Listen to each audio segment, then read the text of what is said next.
뉴스를 보면서 코로나 걱정이 참 많더라고요. 10,000명도 넘을 거라고 하는 그 얘기를 듣고 나니까 별 생각이 다 났어요. 이러다가 영락교회 목사, 담임 목사 코로나 걸렸대. 그러면은 주일 설교를 누가 하시면 좋을까? 그런 생각도 들기도 하고, 영락 5위 코스는 누가 대신 찍지? 그런 생각도 들기도 하고, 막 복잡한 세상입니다. 그래도 하나님께서 여기까지 우리를 인도하셨는데, 그저 기도하면서 이 힘든 시대를 하루하루 살아나가야만 되겠습니다. 그래 놓고 생각해 보니까 언제는 뭐 인생이 쉬웠던 적이 있느냐, 그런 생각이 또 들었습니다. 코로나 이전에는 뭐 쉬우셨어요? 그때도 다 힘들긴 마찬가지죠. 인생 자체가 그런 것 같습니다. 어떤 목사님의 말씀처럼 삶의 짐이 가중될수록 하나님의 은혜에 대한 갈망이 더 커진다. 그래서 기도가 더 간절해지고 하나님께 더 가까이 나가게 된다고, 오히려 이 힘든 때가 되니까 더 진솔하게 하나님 앞에 엎드려서 기도하게 되고 영이 맑아지는 것을 느낀다고 그렇게 말씀하신 분이 계시는데, 정말 그렇다고 생각합니다. 이 코로나라는 연단 기간을 통해서 우리 영락교회 성도들의 믿음이 정금같이 될 수 있기를 원하고, 하나님을 향한 마음이 더 순전해지시기를 기원합니다. 여러분, 사람은 이 땅에 존재해서 살면서 늘 신이라고 하는 존재를 생각했습니다.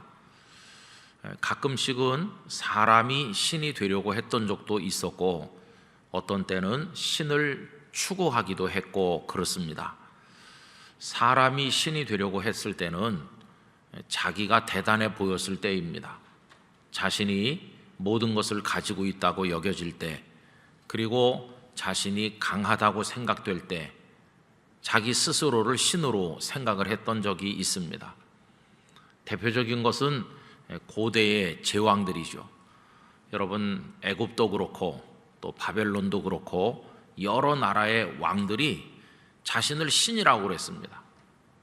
우리 다니엘서에 보면 다리오라고 하는 어리석은 왕이 간신들의 꼬드김에 넘어가서 자신을 신으로 공표를 했죠. 앞으로 한 달 동안은 왕에게만 기도하고 그 어떤 신에게도 기도하지 말아야 된다. 그렇게 하면은 사자굴에다 넣는다. 여기다가 어인을 찍어서 공표를 했죠. 자신이 신이 된 겁니다. 근데 이런 일은 뭐 비일비재하죠. 동서고금을 망라해서 많이 있었어요.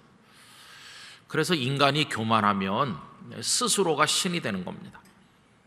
여러분, 창세기 3장에 인간이 최초로 범죄한 사건 역시 신이 되려고 하는 데서부터 시작된 겁니다. 사탄이 와서 뱀의 모양으로 나타나 가지고 선악을 알게 하는 나무 열매를 따먹도록 유혹을 했는데, 그 동기부여가 뭡니까? 저거 따먹으면 하나님처럼 된다 하는 것이었죠. 그래서 사람의 마음속에 신이 되고자 하는 비뚤어진 교만한 욕망을 계속해서 사탄은 지금도 불어넣고 있는 것입니다. 그래서 오늘날도 좀 이것저것 잘하는 사람들, 실패를 경험해보지 않은 사람들, 아나무인인 사람들은 자신을 신이라고 생각하면서 살아가고 있죠. 그런 이들에게 하나님을 믿으십시오 그러면 하나님이 어디 있느냐고 그래요. 내가 신인데 내 인생은 내가 결정하는데, 이렇게 큰 소리 치면서 살아가는 사람들이 많이 있습니다. 자, 이제 오늘 저녁에 그런 얘기를 하려는 건 아니고, 이제 그런 사람들은 이제 제쳐놓고요. 사람들은 신을 또 추구하기도 했어요. 어디 계시나? 어떻게 하면 그분을 만날 수 있을까? 그분에게 나를 맡기고 싶다. 이렇게 신을 추구하는 사람들이 많이 있었고, 또 그런 이들에 의해서 소위 종교가 생겼다고 할 수 있습니다. 그런데 인간이 신을 추구하게 되는 건 어느 때일까요? 아까 이야기와는 좀 다르죠. 모든 것에 자신만만한 사람은 스스로가 신이 되는 건데, 신을 추구하는 사람들은 그 반대죠. 큰 인생의 장벽을 만나서 상처를 받고 절망하고 주저앉고 자신의 존재가 혈육으로 이루어진 것을 깨달으면서 아무리 기껏 살아야 수십 년이고 100년을 넘겨 산다 한들 마지막에는 죽어 땅속에 들어가 썩을 뿐이라는 것을 알게 됐을 때 자신의 극복할 수 없는 한계, 이것을 알게 될 때 무기력함을 깨닫고 다 진토로 돌아가는 인생을 보면서 삶의 허무함을 깨닫게 될 때 어떤 절대자를 추구하는 그런 본능이 또 사람들 속에 있는 것이죠. 칼빈 선생께서는 사람들이 신을 추구하는 그런 걸 가리켜서 세멘 렐리기오니스라고, 모든 사람 속에는 종교의 씨앗이 들어있다 이렇게 말했는데, 그래서 그 씨앗이 다 속에서 이렇게 작용하는 거죠. 싹이 나고 본능적으로 하여튼 자신보다 더 강한, 그리고 자신을 사랑해주고 돌봐줄 어떤 존재를 이제 추구해 왔습니다. 저 밀림 속에 있는 어떤 아주 미개해 보이는 종교적인 행위로부터 시작을 해서 소위 문명 세계에 존재하는 고등 종교에 이르기까지 모든 종교 속에 어떤 절대자나 뭐가 있어서 우리를 돌봐준다. 대부분이 다 그렇죠. 그런데 세상에 존재하는 일반적인 그 종교의 신들과 성경에 나타나서 우리에게 말씀하시는 하나님은 전혀 다르죠. 여러분, 하나님은 우리 위에 군림하고 억압하는 신이 아니라 우리를 위해 모든 걸 내어주시는 사랑의 아버지이십니다. 그리고 하나님은 어떤 절대적 힘으로 존재하는 그런 분이 아니라 인격적으로 우리와 관계를 맺으시는 분이십니다. 여러분, 여러 우상 종교에서는 우상에게 제사하고 우상에게 뭔가를 하는데 그렇게 하지 않으면 그가 나를 죽일 것이기 때문에 그래서 두려워서 하는 겁니다. 그러나 성경이 가르치고 있는 하나님과 우리 사이의 관계는 우리가 그렇게 하지 않으면 하나님께서 우리를 죽일 것이기 때문에 하는 게 아니라 하나님께서 먼저 우리를 사랑하시기 때문에 그 사랑의 감격에서 우리도 하나님을 사랑하는 것입니다. 그래서 우리들은 하나님을 아버지라고 부르는 것입니다. 여러분, 세상의 그 어떤 종교에도 하나님을, 신을, 자기들의 신을 아버지라고 부르지 않습니다. 여러분, 우리가 하나님을 아빠, 아버지라고 부를 때 하나님과 우리 사이에는 말로 다할 수 없는 사랑이 흐르고 있는 것입니다. 다른 종교에서의 신은 우러러 볼 수 없어요. 너무 무섭고 너무 절대적 권위를 가졌기 때문에 그 앞에서 발발 떨어야 돼요. 구약 성경에도 절대자 하나님을 볼 수 없다, 하나님을 보면 죽는다, 그런 표현들이 있지만 그것은 하나님께서 우리를 미워하시기 때문이거나 벌 주시려고 하시는 게 아니라 인간이 부패하여 죄인이 되었기 때문입니다. 하나님은 그 존재 자체가 온전하시고 거룩하시고 영원하신 그런 분이신데 우리는 타락한 이후에 형편없이 부패하지 않았습니까? 그래서 아예 질적 차이가 있어서 하나님께 가까이 갈래야 갈 수 없는 너무도 큰 차이. 그래서 너는 그 앞에서 입을 열지 말라고 하면서 하나님은 하늘에 계시고 너희는 땅에 있다고 하는 그 말씀이 보여주는 것처럼 하나님이란 분과 우리 사이에 이게 너무 커서 감히 그 앞에 우러러 볼 수도 없는 것이죠. 그래서 사람은 하나님 앞에 엎드려서 고개를 들 수 없는 존재인데, 그럼 성경의 하나님은 계속 그렇게 우리에게 겁을 주시는가? 하나님을 본 자는 죽는다는 말은 그 하나님과 우리 사이의 이 차이를 말씀하는 것이지 그 이후의 관계를 말씀하는 건 아닙니다. 여러분, 우리가 지금 하나님을 경외하면서 하나님이 무서워서 벌벌 떨면서 그렇게 지금 믿고 있나요? 아닙니다. 우리들은 하나님 아버지라고 생각하면 우리 마음속에 기쁨이 확 솟아오르잖아요. 하나님께서는 그 거리를 없애버리셨어요. 하늘과 땅보다 더 큰 존재의 차이를 어떻게 없애셨는가? 우리로 하여금 하나님께로 올라와서 그 옆에 앉으라고 해서 없애신 게 아니라 무능한 죄인인 우리는 땅바닥을 기어다니는 존재처럼 지렁이 같은 존재라고 말씀했잖아요. 이사야서에. 우리는 도저히 하나님을 향해 나갈 수 없기 때문에 하나님께서 그 거리를 뛰어넘어서 이 땅에 오신 것입니다. 사람의 몸을 입고 이 땅에 오셔서 우리와 함께 계셔 주시니 마태복음 1장 23절 처녀가 잉태하여 아들을 낳을 것이요 그 이름을 임마누엘이라 하리라 하셨으니 이를 번역한즉 그 다음에가 뭡니까? 하나님이 우리와 땅에 있는 우리와 함께 계시다는 것이에요. 그래서 그 다음부터는 하나님과 우리 사이의 관계가 우러러 볼 수도 없는 공포의 대상이기 때문에 우리가 그 앞에서 발발 떨고 그런 게 아니라 말로 다 할 수 없는 사랑의 아버지로 우리들을 품어주시는 것이, 더군다나 아까도 말씀드린 것처럼 그 하나님은 인격적 존재이십니다. 그래서 교제를 하는 존재이십니다.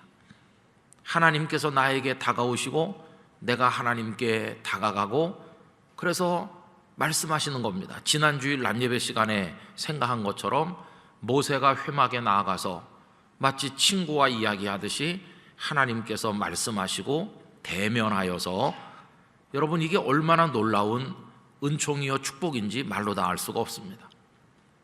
이렇게 해서 이제 하나님 당신을 우리에게 이제 주신 것이에요, 통째로. 그래서 우리 기독교 신앙은 일반 우상 종교에서 말하는 그런 것들하고는 전혀 다르다는 것을 알 수 있어요. 또 어떤 이들은 범신론 같은 걸 주장하기도 해서 세상 만물 모든 것들 속에 신이 들어있다는 식으로 만유재신론처럼 얘기하면서 사람과 이 세상에 존재하는 모든 만물과 신이 다 같은 것이라는 식으로 말하기도 해요. 그러나 절대로 그렇지 않죠. 여러분, 세상에 존재하는 모든 것이 신이라고 말할 수 있습니까? 그렇지 않아요. 성경이 아주 강조하는 것은 신은 한 분뿐이시라는 것이, 그게 십계명 중에 첫 번째 계명 아닙니까? 나 외에 다른 신을 너희에게 있게 하지 말라. 그래서 단 한 분 하나님을 우리에게 말씀하고 있어요. 그분은 영원 전부터 영원까지 계시는 그런 존재이시고, 하나님을 제외한 그 나머지 모든 것은 시작과 끝이 있습니다. 여러분, 세상의 모든 것은 다 시작이 있고 끝이 있죠. 우리 사람도 그렇죠. 그래서 사람도 묘비에 가보면은 그 사람이 태어난 그때와 돌아가신 날, 그 두 날짜가 다 있죠. 시작과 끝이 있어요. 그래서 우리 모두는 유한한 존재입니다. 그러나 성경은 하나님께서는 알파와 오메가요, 처음과 나중이시다. 하나님이 시작이 있고 끝이 있다는 말씀이 아니라 하나님께서는 세상의 모든 것을 시작하게 하신 분이시고 세상의 모든 것을 끝내시는 하나님이시다 하는 것입니다. 그래서 여러분, 이 세상이 대단해 보이지만 하나님의 손 안에서 창조되어 시작됐기 때문에 요한계시록이 말씀하는 것처럼 하나님의 손 안에서 끝날 것입니다. 세상 모든 것은 다 그런 존재죠. 그 안에 사람, 또 사람도 무슨 대단한 제왕들, 권력자들, 학자들, 무슨 예술가들, 대단한 사람들, 많은 부자들 많이 있지만 다 똑같습니다. 그런 미물인 보잘것없는 우리가 하나님과 교제를 나누도록 인격적으로 우리에게 다가와 주시고 임마누엘 되셔서 우리와 함께 계셔 주시고 우리를 사랑해 주시고, 그리고는 당신을 십자가에 주셔서 독생자 예수님을 보내주심으로 우리가 구원을 받아 하나님의 영원에 참여하게 된 것이에요. 그래서 미물인 우리가 영원한 생명을 얻고 그 하나님의 나라의 영광을 함께 누리는 상상도 못할, 감히 생각도 못할, 말도 되지도 않는 그런 파격적 은총을 우리들에게 베푸신 분이 우리 아버지 하나님이십니다. 그래서 우리는 하나님 앞에 예배하러 나올 때, 하나님을 섬길 때 억지로 코에 꿰가지고 끌려오는 것이 아니라 이 하나님을 내 어찌 찬양하지 않을 수 있겠는가, 그런 감격을 가지고 하나님 앞에 나오는 것입니다. 나의 나 된 것은 하나님의 은혜요. 내 가진 모든 것이 다 아버지 하나님께서 주신 것이요. 그래서 나를 송두리째 하나님께 바쳐도 늘 부족할 뿐이고 거기에 하나의 아까운 것도 없고, 우리 믿음의 선배들께서 당신의 생명까지 다 하나님 앞에 드릴 수 있었던 것은 하나님과 우리 사이의 관계가 그러하기 때문인 것입니다. 그래서 어떤 목사님 이런 말씀하더라고요. 하나님 앞에서 모든 계산은 사망한다고. 계산이 필요 없어요. 거기서 무슨 주판을 알튕기듯이 무슨 계산기 두드리듯이 그런 계산은 다 거기서 사망해서 죽어 없어지는 거예요. 왜냐하면 우리를 향한 하나님의 사랑은 계산을 초월하는 사랑이고, 계산하지 않는 사랑이고, 계산할 수 없는 무한대의 사랑이죠. 그러니까 우리가 하나님을 섬길 때도 우리 역시 계산하지 않고 하나님을 사랑하여 섬겨야 되는 것입니다. 그러니까 베다니의 마리아가 사랑하는 예수님께 옥합을 깨뜨려서 그 향유를 부어드릴 때 마리아의 마음속에 이게 300데나리온어치쯤 되는 건데 아깝다, 한 절반 남겨두고 할까, 이런 계산이 거기는 없는 것이죠. 계산을 다 초월하는 것이. 여러분, 우리 영락 5위 코스 요 최근에 그 한 주간씩 생각하는 주제가 헌신 또 충성 이런 건데, 헌신과 충성은 결국 주님을 사랑하는 거 아닙니까? 그 주님을 사랑하는 밑바닥에 흘러야 되는 영적 정서가 뭘까요? 바로 지금 말씀드린 이겁니다. 주님을 향해 헌신하고 주님을 충성되게 받든다고 할 때, 주님을 사랑한다고 할 때 거기는 그 어떤 계산도 없는 것이죠. 그분이 먼저 우리에게 그렇게 하셨기 때문인 것이에요. 우리 영락교회 성도님들, 그저 예배하러 오갈 때마다 감사와 감격이, 주님 앞에 예물을 봉헌하든지 봉사할 때마다 그저 기쁨이 샘솟게 그런 은혜를 얻으시기를 바랍니다. 너무나 기쁨과 감사로 하는 거죠. 우리가 뭘 요만큼 하고 대단한 것 했는데 남이 알아주지 않는다, 이렇게 불평하는 건 아직 기독교인이 아닌 것이에요. 엄격한 의미로 하나님께서 어떻게 우리에게 다가오셨는지를 안다면 그런 생각을 어떻게 하나님 앞에 할 수가 있겠습니까? 자, 이렇게 하나님은, 성경의 하나님은 일반 종교가 말하는 그런 신들하고는 전혀 달라요. 물론 이 세상에는 사탄이라는 존재가 있고, 그리고 어떤 영적 존재들이 있어요. 귀신들이 많이 있어서 어떤 영험한, 다시 말하면 우리 사람이 할 수 없는 일들을 하기도 해요. 그래서 영적으로 혼미해지면 눈에 보이는 그런 현상만 보다 보면은 거기 미혹될 가능성이 있어요. 예를 들면은 어디 가서 내가 뭐 점을 쳤는데 용하게 날 알더라 그러면서, 여러분, 용하게 아는 사람도 있습니다. 그 귀신에 사로잡히면 귀신의 능력은 우리보다 뛰어나기 때문에 아는 것이.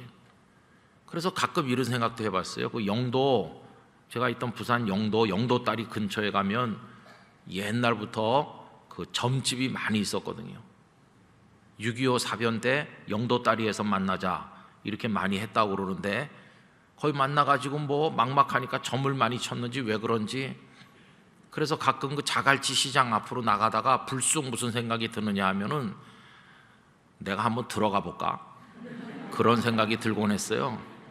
아내랑 거기 지나가면서, 아직도 지금도 점집이 조금 남아 있습니다. 그 내려가는 계단 옆에. 그 사람이 내가 목사인 줄 알아보면서 벌벌 떨면 진짜 무당이고, 영험한 무당이고, 그거 모르고 어떻게 오셨어? 그건 다 가짜죠. 그리고 그 사람들은 남의 운명을 안다고 하면서 자기들은 왜 거기서 그렇게 점이나 치고 사는지, 왜 자기 운명은 모르는지, 그것도 참 알다가도 모를 일이에요. 그 악령에게 사로잡혀가지고 매일 아침 거기서 뭘 안 하면은 당장 나를 잡아간다, 이렇게 발발 떨고 있는 불쌍한 영혼이죠. 여러분, 어떤 종교에 뭘 했더니, 구슬했더니 뭐 병이 났대더라. 여러분, 어둠의 영들도 그런 역사를 이루기도 해요. 사람들을 미혹하는 것이죠. 그러나 우리가 성경에 나타난 우리 아버지 하나님을 제대로 알면 그런 어리석은 미혹에 절대로 넘어가지 않아요. 여러분, 엘리야 선지자가 갈멜산에 올라갔을 때 거기 바알과 아세라 선지자 무려 850명 잘 차려입고 왕의 비호를 받는 대단한 그런 사람들이 와가지고 아침부터 저녁까지 바알을 부르고 아세라를 불러도 아무 응답이 없었잖아요. 여호와 하나님만이 살아계신 하나님이심을 그날 보여주셨잖아요. 성경은 나 외에는 없다, 그걸 말씀하는 것이. 뭐 세상에 이런저런 주장들이 많이 있지만 우리들은 철저히 하나님 한 분을 경외해야 되는 것이, 그리고 그 하나님 한 분은 놀랍게 우리들에게 사랑을 베푸시는 분이십니다. 그래서 아까 서두 얘기로 다시 돌아가면 사람은 자기가 신이 되려고 하는 교만한 사람이 있거나 신을 추구한다고 그랬는데 그 신이 어디 계시는가? 이게 이제 신을 찾아 헤매는 거죠. 그럼 여러분, 사람의 노력으로 신을 찾아서 신이 머무는 주택에, 그 저택에 문을 놓고 해가지고 찾아가 만날 수 있나요? 그건 아닙니다. 근데 어떻게 우리가 하나님이란 절대 존재를 알게 됐을까? 그게 다른 게 아니라 하나님께서 우리들에게 당신을 보여주셨기 때문이에요. 이걸 계시라고 하죠. 계시. 그래서 여러분, 하나님은 우리에게 당신을 나타내 보여주시는 분이십니다. 그래서 신학자들은 데우스 레벨라투스 그렇게 말했는데, 당신을 계시하시는 하나님이시다. 성경에 보면 하나님께서 많은 하나님의 사람들을 통해서 혹은 하나님의 사람에게 직접 당신을 이렇게 나타내 보여주시는 계시, 그래서 우리 성경을 계시의 말씀, 흔히 그렇게 부르죠. 그러나 여러분, 우리가 오해해서는 안 되는 것은 하나님께서는 당신의 100%를 계시하는 건 아닙니다. 지극히 일부를 우리에게 계시하시는 거죠. 하나님의 나머지 부분에 대해서는 그 영광이 얼마나 큰 것인지, 능력이 얼마나 대단하신 것인지는 우리가 아무리 따져도 알 수가 없어요. 그래서 하나님은 숨어 계시는 하나님이시다, 그렇게 말하기도 했어요. 계시하시는 하나님이신가 하면 숨어 계시는 압스콘디투스 하나님이라고 말하기도 했는데, 그 마치 뭐와 같으냐면 이런 겁니다. 어떤 총각이 처녀에게 그냥 한눈에 꽂혔어요. 밤에 자려고 누워도 그 처녀 생각이 나고 그냥 밤낮 그 처녀에 대한 마음이 솟아올라서 막 세상을 못 살 것 같이 막 완전히 상사병에 걸렸어요. 그래서 이제 이 총각이 그 처녀의 집 근처를 배회하는 겁니다. 저만치 주택이 있는데, 큰 저택이 있는데 이쪽 편 창문이 그 처녀의 방이라는 건 알긴 알아요. 근데 두꺼운 커튼이 쭉 쳐져가지고 도무지 알 길이 없어요. 근데 그 옆에서 노래를 부르는 거예요. 사랑의 노래를 부르면서 자기가 바깥에 있다는 걸 이렇게 알리는 거죠. 그랬더니 어느 날 갑자기 커튼이 이렇게 척 열리는 거예요. 그러면서 창문이 드르륵 열려요. 그러니까 이렇게 살짝 봤어요. 봤더니 그 커튼 색깔이 무슨 색깔이고, 커튼을 그 색깔을 이렇게 들치니까 그 방 안에 일부 보이는 거예요. 방 안의 모습이, 천장 색깔이 무슨 색깔인지, 방 안에 장롱 일부가 보이기도 하고 방 안에 일부가 잠깐 보여요. 그러더니 다시 창문을 촉 닫고 커튼을 착 치는 거예요. 그러니까 그 다음부터는 아무리 이렇게 보려고 해도 볼 수가 없어요. 여러분, 이 이야기가 적절한지는 모르겠지만 어느 정도는 이해를 할 수 있게 해줍니다. 이 총각이 거기서 백날 있어도 처녀가 문 열고 커튼 열어주지 않으면 볼 수 있나요, 없나요? 볼 수 없죠. 마찬가지로 하나님의 세계, 하나님이 어떤 분이신가 하는 거는 사람이 아무리 노력한다고 알 수 있을까요? 알 수 없어요. 하나님 편에서 문을 열어주셔야 되고 하나님 편에서 커튼을 걷어주셔야 되는 거예요. 그게 첫 번째입니다. 그러니까 우리가 하나님을 알게 된다고 하는 것은 우리의 노력으로 돌을 닦아서 막 밤샘을 하면서 뭘 해가지고 그래서 아는 게 아니라 그분이 우리에게 나 여기 있다 그러면서 알려주시는 거예요. 그걸 뭐라고 합니까? 은혜죠, 은혜. 하나님께서 당신을 우리에게 보여주시니까요. 그런데 두 번째로는 방 안에 있는 모든 걸 다 볼 수 있나요? 아니요. 그냥 카텐이 열린, 그래서 그 틈으로 조금만 보는 거예요. 조금만. 무슨 얘기냐면은 우리가 하나님께서 우리에게 보여주시기 때문에 알게 됐는데 하나님의 모든 걸 아는 건 아니고 하나님께서 보여주시는 것 조금만 보는 거예요. 성경이 하나님에 관해서 말씀하는 계시지만 성경을 몽땅 외운다고 할지라도, 성경을 통달한다고 할지라도 하나님을 다 알 수는 없는 것입니다. 하나님의 일부를 아는 것뿐이에요. 그러니까 우리가 하나님을 알게 된 것은 하나님이 먼저 우리에게 당신을 보여주셨기 때문이고, 두 번째로는 보여주신 만큼만 아는 것이기 때문에 나는 하나님을 다 알아, 이렇게 교만해서는 절대로 안 된다는 것을 깨닫게 돼요. 그런데 바깥에 있는 그 총각이 시력이 다른 사람보다 조금 더 밝다면 그 카턴 사이로 조금 더 정확히 볼 수 있겠죠. 어떤 사람은 시력이 안 좋아서 어슴푸레하게 밖에는 못 보겠죠. 하나님께서 성경을 통해서 여러 가지 방법으로 당신을 우리에게 보여주실 때 영안이 밝은 사람은 하나님의 은혜의 세계를 더 정확히 보고 더 기쁨을 누릴 것이고, 영의 눈이 흐린 사람은 제대로 볼 수가 없겠죠. 그러나 어떻든지 간에 눈이 밝은 사람이든 어두운 사람이든지 간에 공통점은 뭡니까? 하나님께서 보여주신 만큼만 본다는 것이. 그러니까 여러분, 하나님의 은혜라고 하는 것은 어느 날 갑자기 내게 막 굉장한 은혜가 임하고 어떤 역사가 일어난다고 교만해도 될 사람은 아무도 없습니다. 하나님께서 거두어 가시면 그날로 끝이니까요. 보여주신 동안에만 조금 보는 것이고 하나님이 주도권을 가지시고 하시는 것이. 그러면 하나님께서 왜 당신 자신을 우리에게 이렇게 보여주시는 것일까요? 하나님께 뭐 아쉬운 게 있나요? 하나님의 존재, 하나님의 사랑, 하나님의 능력, 이런 모든 것들을 우리에게 안 보여주시면 하나님이 못 살기 때문에 보여주시는 겁니까? 아닙니다. 하나님은 그 존재 자체로 100% 온전하신 분이세요. 그런데도 그걸 보여주시는 이유는 우리를 사랑하시기 때문이고, 그래서 그 보여주시는 걸 보고 우리로 하여금 구원을 받도록 하기 위해서 보여주시는 것이. 모든 계시의 밑에 흐르는 것은 우리를 향한 하나님의 사랑인 것입니다.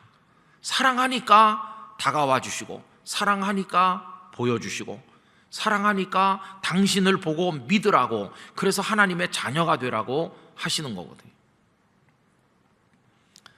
여러분, 이렇게 하나님께서는 이 자연 만물을 창조하시면서 자연 속에다가 하나님의 신성과 능력을 일부 담아 놓으셨어요.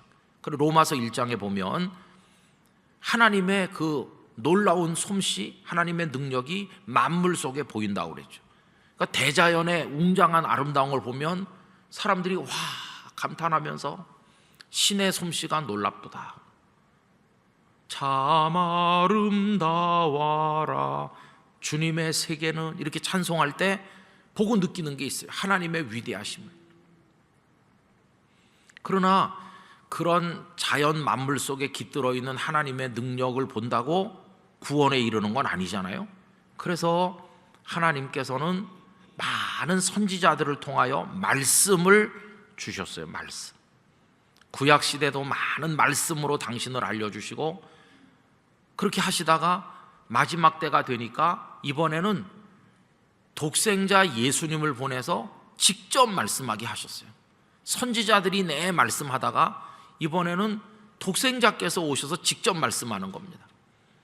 여러분, 여기서 성경을 우리 한 군데 찾아봐야 되는데 히브리서 1장 말씀을 펴시기 바랍니다. 신약성경 353면쯤에 있습니다. 353면쯤에 히브리서 1장 1절 말씀 찾으셨으면 우리 3절까지 천천히 다 같이 읽도록 하겠습니다. 옛적의 선지자들을 통하여 여러 부분과 여러 모양으로 우리 조상들에게 말씀하신 하나님이 이 모든 날 마지막에는 아들을 통하여 우리에게 말씀하셨으니 이 아들을 만유의 상속자로 세우시고 또 그로 말미암아 모든 세계를 지으셨느니라. 이는 하나님의 영광의 광채시요 그 본체의 형상이시라. 그의 능력의 말씀으로 만물을 붙드시며 죄를 정결하게 하는 일을 하시고 높은 곳에 계신 지극히 크신 이의 우편에 앉으셨느니라. 아멘. 1절부터 눈으로 다시 보십시오. 옛적에 구약시대에 선지자들을 통하여 많은 선지자들이 계시지 않았습니까? 여러 부분과 여러 모양으로 우리 조상들에게 말씀하신 하나님이 구약의 많은 선지자들을 통해 다양한 상황에서 다양한 모습으로 무수하게 많은 하나님의 말씀을 주셨잖아요. 2절입니다. 그런데 이 모든 날 마지막에는 이제는 때가 찼고 마지막 때가 되었을 때는 아들을 직접 보내셔서 하나님의 아드님을 통하여 우리에게 말씀하십니다.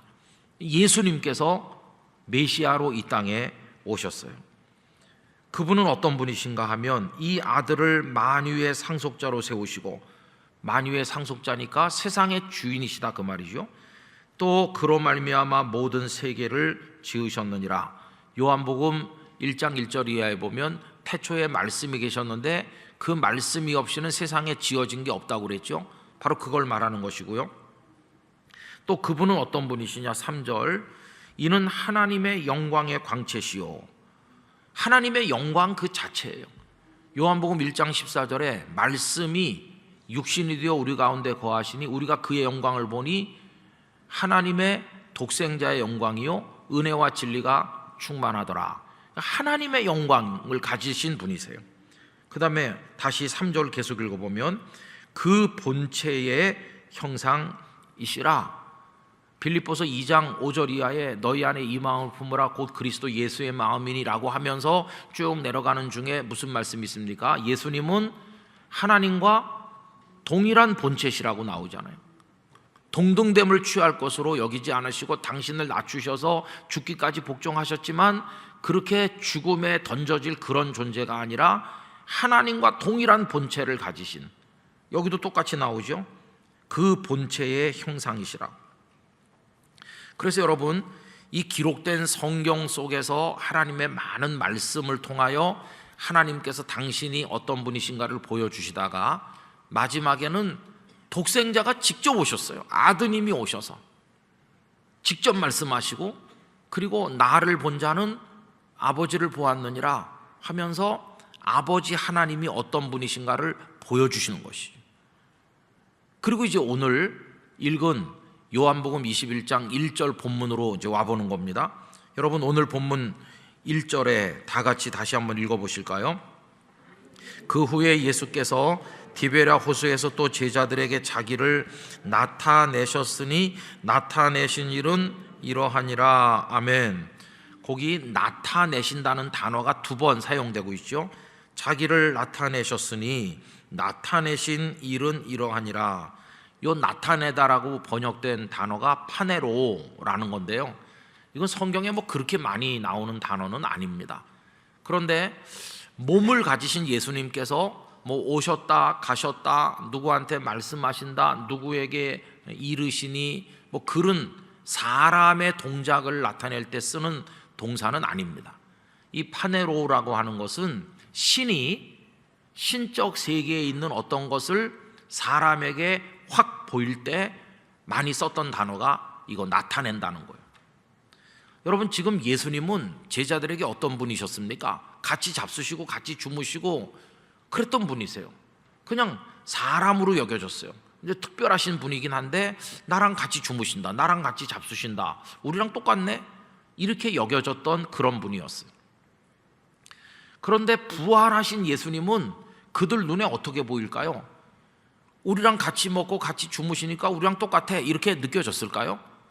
부활하시고 나타나신 예수님은 그 이전의 예수님하고는 전혀 다른 거예요.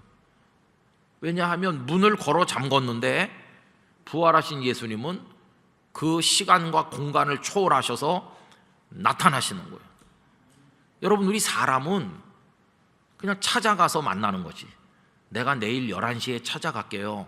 찾아가서 문 열고 가서 소파에 앉아서 나를 보여주면서 이렇게 만나는 거지, 내가 짠 나타납니까? 우린 그런 존재가 아니에요. 그런데 주님께서 여기 지금 디베랴 호수에서 자기를 나타내셨다고 이렇게 표현한 것은, 이제 그분은 제자들과 같이 잡수시고 주무시던 우리랑 똑같은 분, 이런 존재가 아니라는 걸 보여주고 있어요. 그분은 당신이 하늘로부터 오신 생명의 근원이신, 죽음을 이기는 바로 하나님의 세계로부터 오신 분이라는 걸 여기서 선언하고 있는 것이, 당신을 나타내셨어요. 여러분, 그래서 예수님은 뒷집에도 예수가 있고 앞집에도 예수가 있고, 그 예수라는 이름이 흔한 거라고 전에 말씀드렸는데, 여기 지금 나타나시는 예수님은 그런 분이 아니에요. 이제는 그 앞에 무릎 꿇어 찬미를 올려드리며 경외해야 될 바로 그분이시지, 그냥 우리와 같은 그런 분의 차원을 지금 넘어서 계신 것이. 여러분, 이제 이분은 사도행전 1장에서 어떤 모습을 보여주십니까? 하늘로 올려지시는 것이, 하나님 보좌 우편에 앉으신 거죠. 아까 읽었던 히브리서 1장 거기 끝에 보면 하나님 보좌 우편에 앉으셨느니라. 그래서 여러분, 예수님은 당신을 이렇게 나타내셨어요. 그럼 이제 조금만 더 말씀드리고 마쳐야 되는데, 그 예수님이 지금 우리들에게도 이렇게 나타나지십니까? 디베랴 호수에서 제자들에게 나타나신 예수님이 지금 우리들에게 나타나시는가? 여러분, 지금은 지난번에 말씀드린 것처럼 승천 이후에는 이렇게 나타나신 적이 없어요. 다메섹 도상에서 사도 바울을 부르실 때는 그에게 나타나셨는데 나머지 사람들은 알지 못했어요. 사도 바울에게만 주어진 그건 특별한 체험이었지, 거기 수행원들, 길가에 있던 모든 사람이 다 예수님이네 이렇게 본 게 아니에요. 여러분, 지금 주님은 우리에게 당신을 어떻게 나타내시는가? 우리는 여기 예수님께서 나타나서 숯불 피우고 제자들 불러 모아서 이렇게 하시듯 우리에게는 그렇게 나타나시지 않죠. 이제는 다 승천하셨어요. 그럼 우리가 지금 어떻게 예수님의 사랑을 체험을 하고 우리를 향한 그 구원의 은총을 알고 우리가 그분을 경외하게 된 것입니까? 하나님을 찬미하게 된 것입니까? 하나님께서는 이걸 위해 우리에게 몇 가지 방법을 주신 거죠. 이 모습처럼 우리에게 나타나시진 않지만 우리가 그분을 알 수 있도록 하기 위해서, 첫째는 그분을 눈으로 보고 체험한, 여기 지금 이 호숫가에서 예수님을 목도한 그들을 포함해서 그분들로 하여금 말씀을 기록하게 하신 거예요. 여기 복음서 말씀, 그 다음에 그 위에 서신들의 말씀은 예수님을 직접 목도한 사람들이 우리에게 들려주는 1차 증언입니다. 베드로 전후서, 그리고 베드로가 누굽니까? 예수님과 같이 있었고 이 현장에 있었잖아요. 주님이 부활하신 몸으로 나타나시는 걸 경험했던, 그 숯불을 그 피운 생선을 직접 먹었던, 그리고 내가 주를 사랑하는 줄 주께서 아시나이다라고 눈물로 고백했던 바로 그분이 적어서 보내는, 하나님의 영감으로 적어 보낸 1차 권면이고 증언이죠. 마태복음이 그러하고 다 그렇죠. 그래서 우리는 어떻게 예수님께서 우리에게 나타나시는 걸 경험하는가? 이 기록된 말씀을 통해서 예수님의 나타나심을 오늘날 경험하는 것이죠. 저는 영락교회 성도들이 철저히 이런 면에서 말씀의 성도들이 되셔야 된다고 믿습니다. 이 말씀을 통하지 않고는 절대로 알 수가 없으니까.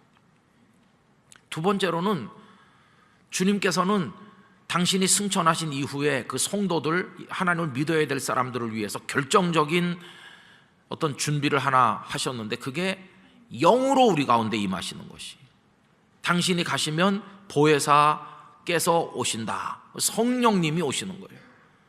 그러니까 지금 육신의 눈으로 보도록 우리에게 나타나시지는 않으시지만은 믿음의 눈으로 성령님께서 우리 속에서 역사하시는 걸 알도록 만들어 주시는 것이죠. 여러분, 성령님의 역사는 손으로 잡을 수가 없어요. 그러나 우리는 다 영으로 느끼고 있어요. 우리가 주일 예배 시간에 이 자리를 채워 앉아서 영광스러운 찬송을 부르고 감동을 받고 말씀을 나누면서 아멘하고 어떤 분 눈물을 흘리고 결심을 하고 이렇게 할 때 전 명동 길거리를 다니는 사람들은 우리를 전혀 이해하지 못해요. 그러나 우리 여기는 그들과는 전혀 다른 영적 분위기 안에서 전혀 다른 뭔가 거룩한 움직임이 있는데 이게 뭡니까? 성령님이 지금 일하고 계시는 중인 거예요. 성령님의 역사 안에서 지금도 주님은 성령님을 통해 우리에게 당신을 나타내 보여주고 계신 것이. 그러면 이 많은 말씀들을 기록을 하고 성령님께서 일하고 계신 목적은 뭡니까? 지난 수요일 날 우리 생각한 것처럼 기록된 것을 읽고 예수께서 그리스도이심을 믿어서 구원을 얻게 하려고. 하나님께서 이 말씀 속에 당신을 계시했지만 100% 당신을 다 보여주신 건 아니고 조금만 보여주신다고 그랬죠. 그러면 그 조금이 뭡니까? 뭐 하는데 필요한 만큼 보여주실까요?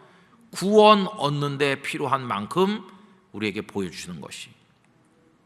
하나님께서는 말씀을 통하여 그리고 또 성령님을 통하여 우리에게 구원 받을 만큼만 보여주시는데 그거면 구원 받는데 충분한 것이.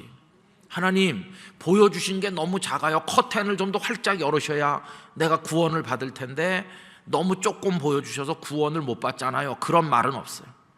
여기 기록된 이 말씀으로 오늘 우리 속에 역사하시는 성령님의 역사로 충분히 구원에 이룰 수 있는 것이. 하나님은 우리를 위해 충분하게 준비하셨어요. 거기다 그거 가지고도 부족하다고 생각하셨는지 얼마나 친절하신지 매주 예배 때마다 하나님의 사람들을 통하여 하나님의 사랑을 이야기하도록 하시잖아요. 그러니까 여러분, 우리에게 오늘 나타나시는 그 하나님의 방식을 생각을 하면서 그 안에서 하나님의 자녀된 구원의 은총을 누리고 그 하나님을 기뻐해야만 할 것입니다. 세상에 존재하는 여러 가지 신에 대한 이상한 우상들의 이야기, 여러 종교들이 하는 얘기, 사람들의 일반적인 얘기, 그런 건 다 우리는 떠나야 되고 한 분 살아계신 하나님, 그분이 어떻게 절대적인 분이심에도 그 거리를 좁혀 우리에게 다가오셨고 우리를 사랑하셔서 오늘 우리 속에 당신을 이렇게 보여주고 계시는지를 우리가 깨달아야 될 것입니다. 모든 은혜 중에 최고의 은혜는 우리 같은 미물인 인생들이 하나님을 알게 된 것입니다. 그 하나님의 구원의 은총을 얻게 된 것입니다. 그 위대하신 하나님을 우린 영원토록 찬양해야만 되는 것이죠. 이 파네로라고 하는 동사가 성경에 몇 군데 나오긴 나옵니다. 예를 들어서 로마서 1장 19절, 이는 하나님을 알만한 것이 그들 속에 보임이라 하나님께서 이를 그들에게 보이셨느니라. 이 보이셨다고 할 때 나타내셨다는 단어를 이렇게 번역했어요. 그 다음에 고린도전서 4장 5절, 그러므로 때가 이르기 전 곧 주께서 오시기까지 아무것도 판단하지 말라. 그가 어둠에 감추인 것들을 드러내고 마음의 뜻을 나타내시리니. 이렇게 할 때 그때도 이 동사가 사용됐어요. 그 다음에 에베소서 5장 13절, 그러나 책망을 받는 모든 것은 빛으로 말미암아 드러나나니 드러나는 것마다 빛이니라. 하나님의 빛이 나타나면 모든 게 다 드러나는, 그러니까 어떤 절대적인 하나님의 능력에 의해서 진리의 세계가, 감춰졌던 어둠의 부끄러움이 다 이렇게 드러나고 나타나고 계시되고 보여질 때 이걸 이제 파네로라고 하는 것이죠. 여러분, 이 파네로가 우리에게는 은혜가 되어서 하나님을 알게 해주는 축복이 되지만은 이게 우리의 더러운 것들이 들춰지는 것에 나타난다면 얼마나 부끄럽겠습니까? 우리들은 하나님 앞에 주님 나타나시는 그날 점도 흠도 티도 없는 거룩한 성도로 하나님을 앙망하면서 살다가 그 하나님의 품에 안기는 성도가 되어야만 할 것입니다. 여기 주께서 제자들에게 당신을 나타내 보였다면 주님, 이 말씀을 통해서 또 성령님의 역사를 통해서 어리석은 저에게도 주님을 나타내 보여주셔서 제가 주님을 깨닫게 해주시고 하나님의 구원의 은총 더 깊은 곳으로 들어가게 하여 주시옵소서. 그런 기도를 우린 날마다 드려야 될 것입니다. 여러분, 이게 되면 우리는 24시간 집에 있든지 회사에 가든지 무슨 일을 하든지 주님과 동행하는 삶이 가능하게 되는 것이에요. 주님이 늘 나에게 나타나시는 것과 마찬가지니까 나는 주님이 나와 함께 계심을 믿습니다. 이걸 체험하는 것이죠. 마태복음 28장 20절, 볼지어다 내가 세상 끝날까지 너희와 항상 함께 있으리라. 이 말씀이 성령님 안에서 경험되시기를 축원합니다. 그 기쁨 속에 사는 것이에요. 그 기쁨은 절대 기쁨이기 때문에 뭐 돈이 잘 벌리고 안 벌리고 뭐 이런 차원을 넘어서는 것이에요. 천국은 무엇을 보여주는 것인가? 바로 그 나라가 천국이죠. 하나님이 우리와 함께 계셔서 요한계시록 21장에 그게 천국인 것이죠. 여러분, 이 땅에 살지만 우리에게 끊임없이 은혜로 나타내 보여주시는 그 하나님을 체험하며 성령님 안에서, 말씀 안에서 살아가시게 되기를 간절히 기원합니다. 기도하겠습니다. 거룩하신 아버지 하나님, 부활하신 예수님께서 디베랴 호숫가에서 제자들에게 또 다시 당신을 나타내셨습니다. 오늘 저희들이 육의 눈으로는 그 주님의 나타나심을 볼 수 없으나 하나님의 말씀을 통하여 그리고 성령님의 감화 감동을 통하여 우리로 하여금 주님을 깨닫고 믿게 해주시니 감사합니다. 이제 건강한 믿음을 가지고 주님을 더 풍성히 알고 하나님의 세계 속으로 돌아가서 우리와 동행하시는 그 은혜를 맛보며 살아가게 하여 주옵소서. 예수님의 이름으로 기도드리옵나이다. 아멘.